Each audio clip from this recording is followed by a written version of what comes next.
So, yes, I'll be telling you 5 things you can do to grow love in your marriage. You've not heard of this before. Welcome to my YouTube channel. My name is Grace, and I talk about life, love, and living. You need to understand what marriage is all about. That marriage is the union of two people, not compulsorily two the same people. No, when we talk about compatibility is just, I'm not perfect, you're not perfect, but you can blend to become one. Compatibility is okay, I'm strong in your weakness, you're strong in my weakness, and we can become one. Compatibility is okay, I can do this, I can step up this so that we get more results. I can stop doing this so that we can get more results. Meaning that I can sacrifice, I can compromise for this marriage to work. That is one of the understanding you must have about marriage. Don't go into marriage because you think marriage is full of roses. Even roses have thorns. It's full of roses, and then you just want to enjoy all through. No, it's not like that. That's the first thing. When you understand that marriage has its own peculiar nature, then you are a step to winning. So the first is have foundational understanding. You see, let us, in this case, in this course, for this purpose, let us liken marriage to a plant. And you know how plant is, you have different species of plants. The way you plant iroko tree is different from how you plant a mango tree. It's different from how you plant ugu plants. This ugu is a spinach, they call it, yes. It's different from how you plant tomatoes. The conditions that you need to meet to plant all of these are different. Though they are all plants, but they are not the same. This is how we can liken marriage. We have different people in marriages.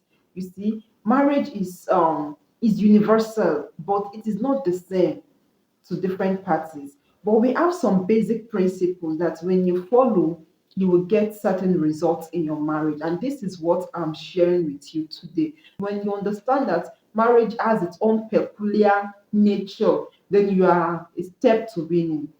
You need to understand that your whole marriage is peculiar to you. What are the things your spouse likes? What are the things he does not like?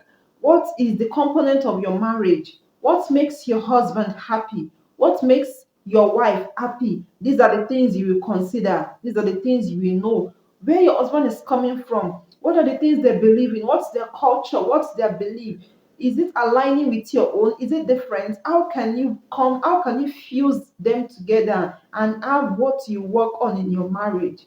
What are the laws you want to work by? Not what is, it's, marriage is not, I will do what my mommy is doing, I will do what my dad is doing, I will do what is working for them. No, you can just bring out lessons from their own lifestyle and then sit down with your spouse. How can we make our own marriage better? Understanding the foundational issues of marriage. This is the first way to win and to grow love in your marriage. Not by saying, this is how my pastor's marriage is. I'm going to do my own like that. The thing is, what your pastor is doing, you may not be able to do it. What a friend is doing, you may not be able to do it. But when you understand that marriage is peculiar to people, that is the first thing. Now we move to the second and important point. You see, we're liking marriage to be like a plant that you need to understand how it works so that you get the best of such plants. There are some plants that are good for rainy season. There are some plants that are good for dry season. There are some plants that thrive beside water. And there are some plants that do not thrive beside water. Imagine planting a rice farm in a very dry land. That's problem. No, rice thrive in a marshy area where there is water. That's where they are born to stay and to grow. Now, imagine your spouse is someone that do not like to talk so much, and then your friend's husband loves to talk, and you are like, babe, now, maybe you see Binta's husband, how she used to talk. I want you to be talking like that. Well, that's not his nature. That's not who he is. It's just now you are trying to make him become who he is not. What is our point again? Guarding of emotions. Ensure that you nurture your marriage with the right emotions. Nurture it. Show love. Express love to your spouse. Express love to your spouse. Do things that trigger their emotions positively, not negatively. When you know that your wife loves a particular thing, try to do that thing often so that you will trigger that emotion, that thing that makes her happy, and she'll be like, I want to do anything for you. Recently, I saw a post on Facebook where a man posted that he called his wife recently, and then after they had greeted, exchanged greetings, he started to cry. And the wife was like, why are you crying? And then he said, I'm crying because I'm just so fortunate to have you. I feel I must not lose you. Can you hear that? And the wife was like, wow, really? She was, it was just a kind of emotional time. This, when you make your spouse feel special, when you do things they love, it becomes easier for them to want to do anything for you. It becomes easier for them to say, Kai, I love my spouse, I love my wife, I love my husband because it does things that makes me happy. When you know your spouse do not love a particular thing, don't do them.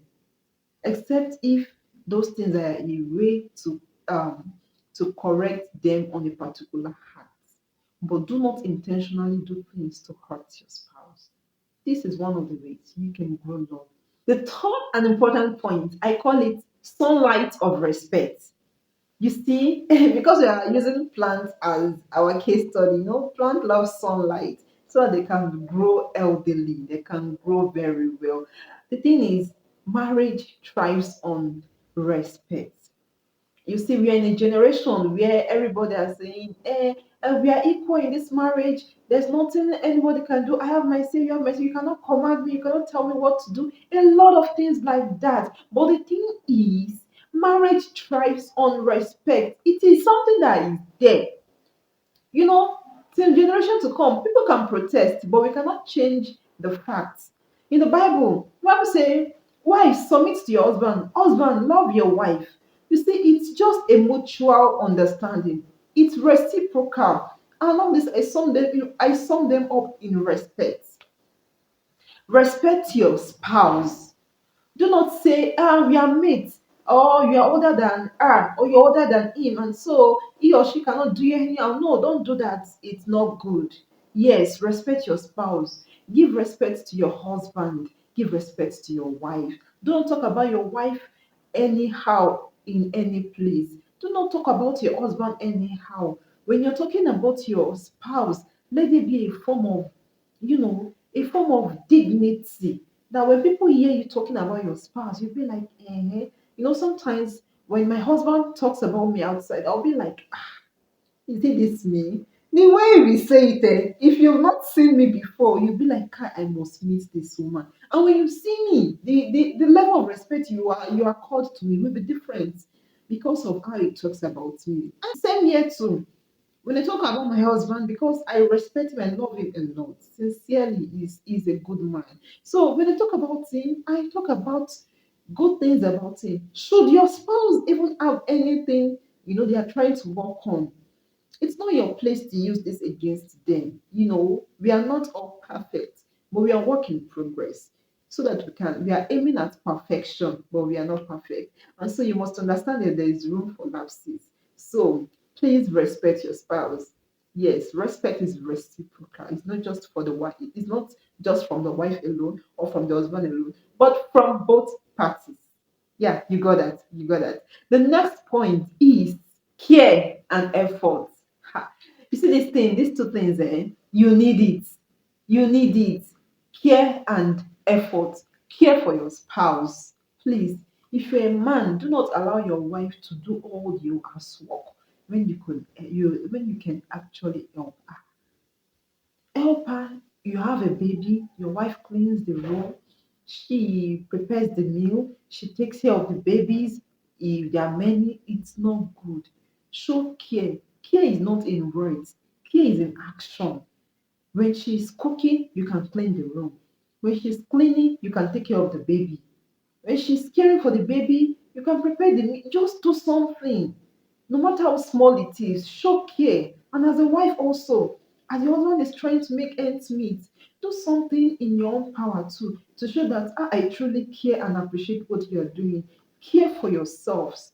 It is very important. Show effort. Strive to do more.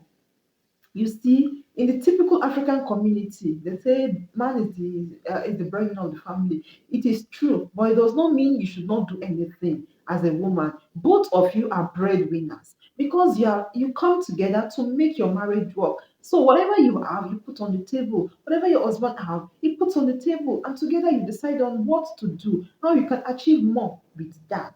Do not leave do not leave everything to your husband alone or to your wife. Show care and effort. There was a time I was a bit sick, and then because my kind of person, I don't fall ill like that. So when I'm ill, I just rest, and I'm fine. So this particular day, in fact, I was running on a very high temperature. My body was very, very hot, if that is correct. So my husband was like, I could not go to work. He was like, what's wrong with you? I said, Kai, this is how I'm feeling. I can't go out because he had left earlier than me. I called him. I cannot go out. If I risk it, I don't want to go and fall at my workplace because I have a baby. And he was like, just stay at home. Should I come? I told him not to come. She just wait till they are closed an hour. And when he came eventually, I saw me say, Kai, babe, no, no, no, you're not in a good condition. The next thing is we spoke with our nurse and she gave us medications, but to buy and everything. He got them, and when he got the medication, he got fruit. Olania we got fruit, everything, egg. As in, and when he came, I was like, babe, who told you to buy all this one? And I was like, see, hey, you don't know that if anything do you, something is doing me. You're my topmost priority, and you see that act of that care, that effort, as in it touched my heart. I was like, even me, I didn't like myself up to that. Up to that, I love myself, but I will not get those things for myself. I'll be calculating. So I was like, Kai, babe, thank you so much. Thank you. Like I felt it, and this is something we should do for your spouse, do for your wife, do for your husband. When they are down, show love. Don't say, should you're a man, you should be strong. No, show love, show care. Your wife is nursing a baby, she's not feeling fine, and you still want her to work for you. It's not good.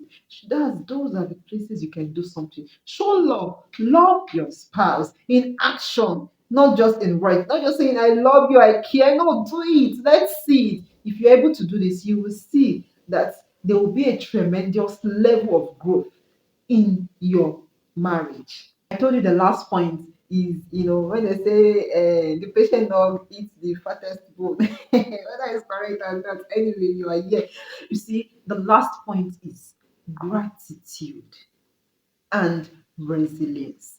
Gratitude and resilience. You must be grateful for whatever your spouse is doing for you. You know, when you have a plant, when a plant brings out fruit, be thankful. During the dry season, if it does not bring out fruit, don't cut it down. Wait to bring out fruit again, for there is a season. Now the Bible says that time and season happeneth to all things. So be grateful. When your spouse do the smallest thing for you, be grateful. When he or she does the biggest thing, you think, be grateful. When they prepare meal, you see, after each meal, whenever I serve my husband say, thank you, babe, for the meal. He thanks me every meal. Even if it's Gary, if you say he wants to say Gary, I prepare Gary and give to him. You say, thank you, babe. If it's rice, so thank you, babe. You see, and the thing makes me want to, I will cook for you. I'll cook for you. It makes, at least it's appreciating my own effort because it's not easy.